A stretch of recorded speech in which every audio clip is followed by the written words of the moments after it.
तव्हां दुनिया में अजीब अजीब ॻोठ इलाइक़ा ऐं आबादियूं त ॿुधियूं हूंदियूं जेके पंहिंजी अनोखाइप जे हवाले सां सुञातियूं वञनि थियूं, पर छा तव्हां कॾहिं अहिड़ो खितो ॿुधो आहे जेको हर 6 महीने पंहिंजो मुल्क मटाईंदो हुजे? मतिलब त उन इलाइक़े जा माण्हू हर 6 महीननि खां पोइ ॿिए मुल्क जा थी वेंदा हुजनि। स्पेन ऐं फ्रांस जी सरहद ते हिकु अहिड़ो नंढड़ो ॿेट आहे जंहिंजी मालिकी ॿिन्ही मुल्कनि में हर 6 महीने तब्दील थींदी आहे। इन ॿेट खे फीज़ांस आइलैंड चयो वेंदो आहे जेको बुडासू जे दरिया ते वाक़िअ आहे। स्पेन ऐं फ्रांस जे विच में मौजूद इन कुदरती सरहद जी दिलचस्प तारीख़ ऐं सियासी हैसियत आहे। इहो उहो ॿेट आहे जिते स्पेन ऐं फ्रांस जे विच में 30 सालनि ताईं हलंदड़ जंग पुॼाणीअ ते पहुती। जंग जे ख़ात्मे लाइ ॿिन्ही मुल्कनि पंहिंजे कुझु मुअज़िज़नि खे ॻाल्हियुनि लाइ ॿेट ते मोकिलियो, जॾहिं त ॿिन्ही मुल्कनि पंहिंजूं फ़ौजूं बुडासू जे ॿिन्ही पासनि ते बीहारे छॾियूं हुयूं, जेके ॻाल्हियूं नाकाम थियण जी सूरत में हिक ॿिए ते हमले जे लाइ अलर्ट बीठल हुयूं। 11 सालनि ऐं 24 सरबराहनि जी गॾिजाणियुनि खां पोइ हिकु मुआहिदे तहत ॿिन्ही मुल्कनि जी ख़ुदमुख़्तियारी हेठि फीज़ांट ॿेट दुनिया जो सभ खां नंढो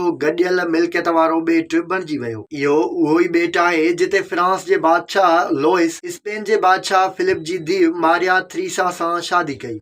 ॿेट जे हवाले सां थियल मुआहिदे में सभ खां अहम ॻाल्हि इहा हुई त हीउ ॿेट साल जा 6 महीना हिक मुल्क जे कब्ज़े में ऐं बाक़ी 6 महीना ॿिए मुल्क जे कब्ज़े में रहंदो। अहिड़ीअ रीति हीउ इलाइक़ो ॿिन्ही मुल्कनि जे गॾियल कब्ज़े में रहंदो आहे। दिलचस्प ॻाल्हि इहा बि आहे त इन जज़ीरे खे जंहिं नाले फीज़ेंट्स सां सॾियो वेंदो आहे, इहो अंग्रेज़ीअ में तितरनि जो नालो आहे ऐं इन इलाइक़े में हिकु बि तितर मौजूदु नाहे, जॾहिं त इन नाले जी तारीख़ ऐं असुल हक़ीक़त बाबति कंहिंखे बि का ख़बर नाहे।